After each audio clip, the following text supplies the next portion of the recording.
ಶ್ರೀ ಗುರುಭ್ಯೋ ನಮಃ. ಸದ್ಗುರು ಶ್ರೀ ಸಾಯಿ ದೇವಾಯ ನಮಃ. ಕನ್ನಡ ನಾಡಿನ ಸಮಸ್ತ ವೀಕ್ಷಕರಿಗೆ ನಮ್ಮ ಈ ಒಂದು ಸನ್ಮಾರ್ಗ ದರ್ಶನ ಚಾನಲ್ಗೆ ಸ್ವಾಗತ. ಇವತ್ತಿನ ಈ ಒಂದು ವಿಡಿಯೋದಲ್ಲಿ ನಾನು ನಿಮಗೆ ಕ್ಯಾಲೆಂಡರ್ ಪ್ರಕಾರ 2026ರ ಹೊಸ ವರ್ಷದಿಂದ ಮೀನ ರಾಶಿಯವರ ಸಂಪೂರ್ಣ ಭವಿಷ್ಯ ಹೇಗಿದೆ ಅಂತ ತಿಳಿಸ್ಕೊಡ್ತೇನೆ. ಈ ಒಂದು ರಾಶಿಯವರಿಗೆ ಗ್ರಹಗಳ ಸಂಚಾರದಿಂದ ಆಗುವಂತಹ ಬದಲಾವಣೆಗಳು, ಇವರ ಗುಣಲಕ್ಷಣಗಳು, ಶಿಕ್ಷಣ ವ್ಯವಸ್ಥೆಯಲ್ಲಿ ಆಗುವಂಥ ಬದಲಾವಣೆಗಳಾಗ್ಬೋದು, ವೃತ್ತಿ ಉದ್ಯೋಗ ಮತ್ತು ವ್ಯವಹಾರದಲ್ಲಿ ಆಗುವಂಥ ಬದಲಾವಣೆಗಳು, ನಂತರ ಪ್ರೀತಿ ಮತ್ತು ಕುಟುಂಬದಲ್ಲಿ ಆರೋಗ್ಯ ಸಮಸ್ಯೆ, ಈ ಎಲ್ಲ ಸಮಸ್ಯೆಗಳಿಗೆ ಅಥವಾ ಈ ಎಲ್ಲ ವ್ಯವಸ್ಥೆಗಳಿಗೆ ಮಾಡಬೇಕಾದಂಥ ಸುಲಭ ಪರಿಹಾರ ಮಾರ್ಗಗಳು ಯಾವುದು, ಇವರ ಅದೃಷ್ಟ ಸಂಖ್ಯೆ ಯಾವುದು ಮತ್ತು ಅದೃಷ್ಟ ಬಣ್ಣ ಯಾವುದು ಅಂತ ಈ ಒಂದು ವಿಡಿಯೋದಲ್ಲಿ ನಾನು ಸಂಪೂರ್ಣ ತಿಳಿಸ್ಕೊಡ್ತೇನೆ. ಅದಕ್ಕಿಂತ ಮುಂಚೆ ನಮ್ಮ ಈ ಒಂದು ಚಾನಲ್ನ ಲೈಕ್ ಮಾಡಿ ಮತ್ತು ಸಬ್ಸ್ಕ್ರೈಬ್ ಮಾಡ್ಕೊಳ್ಳಿ. ಗ್ರಹಗಳ ಸಂಚಾರ ಅಂತಂದರೆ ಮೊದಲನೇದಾಗಿ ಶನಿ ಗ್ರಹ ನೋಡ್ತೇವೆ. ಈ ಒಂದು ವ್ಯವಸ್ಥೆಯಲ್ಲಿ 12ನೇ ಮನೆಯಲ್ಲಿ ಶನಿ ಇರೋದ್ರಿಂದ ಧನ ಲಾಭ ಆಗುವಷ್ಟೇ ಧನ ಒಂದು ಲಕ್ಷಣ ಅಂತಂದರೆ ಹಣವನ್ನು ಕಳ್ಕೊಳ್ಳೋ ವ್ಯವಸ್ಥೆಗಳಾಗುತ್ತೆ. ಅಂದರೆ ಅಪವ್ಯಯಗಳು ತುಂಬ ಆಗುತ್ತೆ. ಆ ವ್ಯಯಗಳನ್ನು ಕಡಿಮೆ ಮಾಡಿದ್ರೆ ತುಂಬ ಒಳ್ಳೆಯದಾಗುತ್ತೆ. ಮತ್ತು ವಿದೇಶ ಪ್ರಯಾಣಕ್ಕೆ ಒಂದು ಸೂಕ್ತ ಸಮಯ ಅಂತ ಹೇಳ್ಬೋದು ಈ ವರ್ಷ ನಿಮಗೆ. ಯಾಕಂದರೆ ನೀವು ಮಾಡ್ತಕ್ಕಂಥ ಕೆಲಸದಲ್ಲಿ ಮತ್ತು ಹೈಯರ್ ಎಜುಕೇಷನ್ಗೆ ಮತ್ತು ಶಿಕ್ಷಣೇತರ ವ್ಯವಸ್ಥೆಗಳಿಗೆ, ನೀವು ಕೆಲಸ ಕಾರ್ಯ ಒಂದು ಕೆಲಸದ ವಿಚಾರವಾಗಿ ಮತ್ತು ಪ್ರಯಾಣ, ಸುಮ್ಮನೆ ಪ್ರಯಾಣ ಮಾಡಬೇಕು ಅಥವಾ ಟೂರ್ ಅಂತ ಏನು ವಿಚಾರ ಮಾಡ್ತೀವಿ, ಅದು ವೆಕೇಷನ್ ಅಂತ ವಿಚಾರ ಮಾಡ್ತೀವಿ, ಅದಕ್ಕೆ ಈ ವರ್ಷ ಭಾಳ ಸೂಕ್ತವಾದ ವಿಚಾರ ಆಗುತ್ತೆ. ಯಥೇಚ್ಛವಾದಂತಹ ವಿದೇಶ ಪ್ರಯಾಣ ಮಾಡುವಂಥ ಸಂಭವ ಈ ವರ್ಷ ನಿಮಗಿದೆ. ನಂತರ ಗುರುಗ್ರಹದ ಬಗ್ಗೆ ನೋಡೋದಾದರೆ, ಗುರುಗ್ರಹ ಈ ರಾಶಿಯವರಿಗೆ ಮೊದಲ 4 ತಿಂಗಳು ಈ ರಾಶಿಯವರಿಗೆ ಗುರುಗ್ರಹವು 3ನೇ ಮನೆಯಲ್ಲಿ ಸಂಚಾರ ಆಗಿರ್ತಾನೆ. ಈ ಒಂದು ವ್ಯವಸ್ಥೆಯಲ್ಲಿ ಏನಾಗುತ್ತೆ ಅಂತಂದರೆ, ಸ್ವಂತ ಅಣ್ಣ ತಮ್ಮಂದರಿಂದ, ತಂದೆ ತಾಯಿಯಿಂದ ಇವರಿಗೆ ಅಪಪ್ರಚಾರ, ಅಪವ್ಯವಸ್ಥೆ, ಇವರಿಗೆ ಇಲ್ಲಸಲ್ಲದ ಹೆಸರನ್ನ ಹಾಳು ಮಾಡುವಂಥ ಕೆಲಸಗಳು ಇವರ ವ್ಯವಸ್ಥೆಲಾಗುತ್ತೆ. ನಂತರ ಈ ಒಂದು ಗುರುಗ್ರಹವು 4 ತಿಂಗಳು ಕಳೆದ ನಂತರ ಇನ್ನು 8 ತಿಂಗಳ ಕಾಲ ಅಪಜಯ ಏನಾಗಿರುತ್ತೆ ಅದೆಲ್ಲವೂ ಕೂಡ ಶುದ್ಧವಾಗುತ್ತೆ.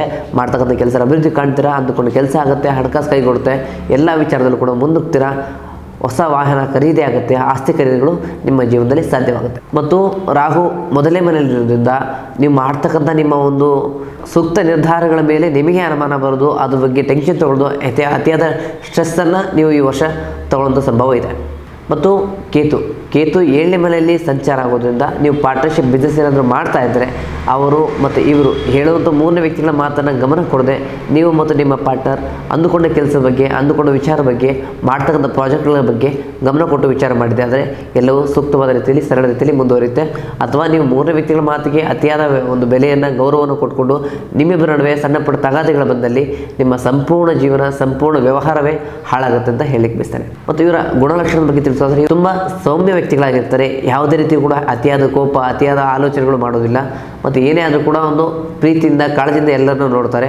ಇವರ ಒಂದು ಒಳ್ಳೆತನವೇ ಇವರಿಗೆ ಶತ್ರುವಾಗಿ ಕಾಡುತ್ತೆ.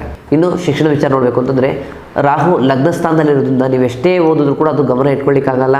ಆ ಗಮನ ಇಟ್ಟು ಓದಿದ್ರು ಕೂಡ ನಿಮ್ಮ ತಲೆಯಲ್ಲಿ ಅದು ಉಳಿಯೋದಿಲ್ಲ. ಯಾಕಂದರೆ ಆ ಒಂದು ಏಕಾಗ್ರತೆ ನಿಮಗೆ ಅತಿಯಾದ ಕುಂಠಿತವನ್ನು ಕೊಡ್ತಾ ಬರುತ್ತೆ. ಹಾಗಾಗಿ ಅತಿಯಾದ ಒಂದು ಏಕಾಗ್ರತೆಯನ್ನು ಗಳಿಸ್ಕೊಂಡು ನೀವು ಓದೋದ್ರಿಂದ, ಎಲ್ಲ ವಿಚಾರನೂ ತಲೆಯಲ್ಲಿ ಇಟ್ಕೊಳ್ಳೋದ್ರಿಂದ ನಿಮ್ಮ ಒಂದು ವಿಚಾರದಲ್ಲಿ, ಶಿಕ್ಷಣ ವಿಚಾರದಲ್ಲಿ ಉನ್ನತ ಸ್ಥಾನಕ್ಕೆ ನೀವು ಏರ್ಬೋದು ಅಂತ ಹೇಳಿ ಬಯಸ್ತೇನೆ. ನಂತರ ವೃತ್ತಿ ಮತ್ತು ಉದ್ಯೋಗ. ವೃತ್ತಿ ವಿಚಾರದಲ್ಲಿ ನೀವು ಯಾವುದೇ ಕೆಲಸ ಏನೇ ರೀತಿಯಲ್ಲಿ ಕೂಡ ಮಾಡಬೇಕು ಅಂದ್ಕೊಂಡಿದ್ರು ಕೂಡ ಅದು ಈ ವರ್ಷ ನಿಮಗೆ ಬಹಳ ಜಯವನ್ನು ತಂದುಕೊಡುತ್ತೆ. ಅದರಿಂದ ನಿಮಗೆ ಕೀರ್ತಿ, ಲಾಭ, ಧನ ಲಾಭ ಆಗುತ್ತೆ. ಇನ್ನು ಉದ್ಯೋಗದ ವಿಚಾರ ಒಂದು, ಸರ್ಕಾರಿ ಕೆಲಸದಲ್ಲಿ ಯಾರಾದರೂ ಕೆಲಸ ಮಾಡ್ತಾ ಇದ್ದರೆ ಟ್ರಾನ್ಸ್ಫರ್ ಆಗುವಂಥ ವಿಚಾರದಲ್ಲಿ ನೀವೇನಾದರೂ ಪ್ರಯತ್ನಗಳು ಮಾಡಿದರೆ ಈ ವರ್ಷ ನೀವು ಅಂದುಕೊಂಡ ರೀತಿಯಲ್ಲಿ ಒಂದು ಉನ್ನತ ಸ್ಥಾನಕ್ಕೆ ಇರ್ತೀರ. ಮತ್ತು ಉದ್ಯೋಗ ಸ್ಥಾನದಲ್ಲಿ ಬಡ್ತಿ ಅಂತದಾಗ್ಬೋದು, ಟ್ರಾನ್ಸ್ಫರ್ ಆಗ್ಬೋದು, ಈ ಒಂದು ವ್ಯವಸ್ಥೆಗಳು ಈ ಒಂದು ವಿಚಾರದಲ್ಲಿ ಆಗುತ್ತೆ. ಇನ್ನು ವ್ಯವಹಾರದ ಬಗ್ಗೆ ನೋಡೋದಾದರೆ, ವ್ಯವಹಾರದಲ್ಲಿ ನಿಮ್ಮ ಒಂದು ಅಂಗಡಿಗೆ ಅಥವಾ ನಿಮ್ಮ ಒಂದು ವ್ಯಾಪಾರಕ್ಕೆ ನೀವು ಹೊಸ ವಾಹನಗಳ ಖರೀದಿಯನ್ನು ಈ ವರ್ಷ ಮಾಡ್ತೀರಾ. ಅದರಿಂದ ನಿಮಗೆ ಒಂದು ಉತ್ತಮ ಧನಾಗಮನ ಆಗುತ್ತೆ, ಉತ್ತಮ ಲಾಭಾಂಶವನ್ನು ಗಳಿಸ್ತಾರೆ. ಆದರೆ ಪಾರ್ಟ್ನರ್ಶಿಪ್ಪಲ್ಲಿ ಕೆಲಸ ಮಾಡಬೇಕಾದ್ರೆ ಯಾವುದೇ ವಾಹನ ಖರೀದಿ, ಯಾವುದೇ ವಿಚಾರವನ್ನು ಈ ವರ್ಷ ಮಾಡೋದು ಲಾಸ್ ಅಂತ ಹೇಳಲಿಕ್ಕೆ ಬಯಸ್ತಾನೆ.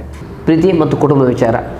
ಮೊದಲನೇದಾಗಿ ಪ್ರೀತಿ ವಿಚಾರ ನೋಡೋದಾದರೆ, ಪ್ರೀತಿಯಲ್ಲಿ ನಿಮ್ಮ ಸಂಗಾತಿಯ ಆರೋಗ್ಯದ ಬಗ್ಗೆ ಹೆಚ್ಚಾಗಿ ಗಮನ ಕೊಡುವಂಥ ಸಂಭವ ವ್ಯವಸ್ಥೆಗಳು ಬೇಕಾಗುತ್ತೆ. ಯಾಕಂದರೆ ಅವರ ಆರೋಗ್ಯದಲ್ಲಿ ಇರ್ತಕ್ಕಂಥ ಸಮಸ್ಯೆಗಳು ನಿಮಗೆ ಹತ್ಯೆ ಕಾಣೋದಿಲ್ಲ, ಆದರೆ ಅದನ್ನು ಅವರು ಹೇಳ್ಕೊಳ್ಳದೆ ಮನಸ್ಸಲ್ಲಿ ಇಟ್ಕೊಂಡು ಕೊರಗ್ತಾ ಇರ್ತಾರೆ. ಹಾಗಾಗಿ ಅವರ ಆರೋಗ್ಯದ ಕಡೆ ಸ್ವಲ್ಪ ನೀವು ಸ್ವತಃ ಗಮನ ಕೊಡೋದು ತುಂಬ ಒಳ್ಳೆಯದಾಗುತ್ತೆ.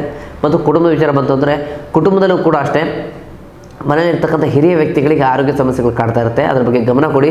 ಮತ್ತು ಮನೆಯಲ್ಲಿ ಇರ್ತಕ್ಕಂಥ ಆಗು ಹೋಗುಗಳು, ಬೇಕು ಬೇಡಗಳನ್ನ ಸ್ವಲ್ಪ ಅತಿಯಾಗಿ ಗಮನಿಸ್ಕೊಳ್ಳೋದು ತುಂಬ ಒಳ್ಳೆಯದಾಗುತ್ತೆ. ಇನ್ನು ಆರೋಗ್ಯದ ವಿಚಾರ ನೋಡಬೇಕು ಅಂತಂದರೆ, ಆರೋಗ್ಯದ ವಿಚಾರದಲ್ಲಿ ಶನಿಯು 7.5 ಅಂದರೆ 7ನೇ ವ್ಯವಸ್ಥೆಯಲ್ಲಿ ಇರೋದ್ರಿಂದ ಆಗ್ತಕ್ಕಂಥ ಎಲ್ಲ ಬದಲಾವಣೆ, ಎಲ್ಲ ವಿಚಾರಕ್ಕೂ ಕೂಡ ಶನಿ ಉತ್ತಮ ಸ್ಥಾನದಲ್ಲಿ ಲಾಭವನ್ನು ಕೊಡೋದು, ನಷ್ಟವನ್ನು ಕೊಡೋದು ವಿಚಾರ ಆಗುತ್ತೆ. ಹಾಗಾಗಿ ಏನೇ ಕೆಲಸ ಮಾಡಲಿಕ್ಕೆ ಹೋದರೂ ಕೂಡ, ಏನೇ ವಿಚಾರ ಮಾಡಲಿಕ್ಕೆ ಹೋದರೂ ಕೂಡ ಸ್ವಲ್ಪ ನಿಧಾನವಾಗಿ ತಡೆದು ಯೋಚನೆ ಮಾಡಿ, 10 ಅಲ್ಲ 100 ಬಾರಿ ಯೋಚನೆ ಮಾಡಿ ಮುಂದುವರಿದು ತುಂಬ ಒಳ್ಳೆಯದಾಗುತ್ತೆ. ಈ ಒಂದು ರಾಶಿಯವರಿಗೆ ಸುಲಭ ಪರಿಹಾರ ಮಾರ್ಗಗಳು ಏನಪ್ಪ ಅಂತಂದರೆ, ಪ್ರತಿ ಶನಿವಾರ ಶನೇಶ್ವರನ ದೇವಸ್ಥಾನಕ್ಕೆ ಕಪ್ಪೆಳ್ಳು ಬತ್ತಿಯನ್ನು ನೀವು ದಾನವಾಗಿ ಕೊಟ್ಟು ಅಥವಾ 4 ಜನರಿಗೆ ಅಲ್ಲಿ ಊಟೋಪಚಾರವನ್ನು ನೋಡ್ಕೊಳ್ಳೋದ್ರಿಂದ, ಊಟೋಪಚಾರ ಮಾಡಿಸೋದ್ರಿಂದ ನಿಮ್ಮ ಒಂದು ಸಮಸ್ಯೆಗಳು, ನಿಮ್ಮ ತಲೆಯಲ್ಲಿರ್ತಕ್ಕಂಥ ನೆಗೆಟಿವ್ ವಿಚಾರಗಳು, ನೆಗೆಟಿವ್ ಥಾಟ್ಸ್ಗಳೆಲ್ಲ ನಿವಾರಣೆ ಆಗುತ್ತೆ ಅಂತ ಹೇಳ್ಬೋದು. ನಂತರ ಈ ಒಂದು ರಾಶಿಯವರ ಅದೃಷ್ಟ ಸಂಖ್ಯೆ ಯಾವುದಪ್ಪ ಅಂತಂದರೆ ನಂಬರ್ 5 ಆಗಿರುತ್ತೆ. 5 ಅನ್ನೋದು ಇವ್ರ ಜೀವನದಲ್ಲಿ ಬಹಳಷ್ಟು ಕಡೆ ಬಹಳಷ್ಟು ವಿಚಾರದಲ್ಲಿ ರಿಪೀಟ್ ಮಾಡಿರ್ತಾರೆ. ಮತ್ತು ಈ ಒಂದು ವ್ಯವಸ್ಥೆಗಳು, ಈ ರಾಶಿಯವರಿಗೆ ಈ ಒಂದು ನಂಬರ್ ಅನ್ನೋದು ಬಹಳ ಅದೃಷ್ಟ ಸಂಖ್ಯೆ ಅನ್ನೋದು ಬಹಳ ಸೂಚ್ಯವಾಗಿ ಕಾಣುತ್ತೆ. ನಂತರ ಈ ಒಂದು ರಾಶಿಯವರ ಅದೃಷ್ಟ ಬಣ್ಣ ಅಂತಂದರೆ ಅದು ಕಪ್ಪು ಮತ್ತು ಬಿಳಿ ಎರಡನ್ನೂ ತುಂಬ ಇಷ್ಟಪಡುವಂಥ ವ್ಯಕ್ತಿಗಳಾಗಿರ್ತಾರೆ. ಪಾಸಿಟಿವ್ ಮತ್ತು ನೆಗೆಟಿವ್ ಮೈಂಡ್ ಸೆಟನ್ನು ಇವರು ಹೊಂದಿರೋದ್ರಿಂದ ಈ ಒಂದು ಬಣ್ಣಗಳು ಇವರಿಗೆ ಉತ್ತಮ ಫಲಿತಾಂಶವನ್ನು ತಂದುಕೊಡುತ್ತೆ.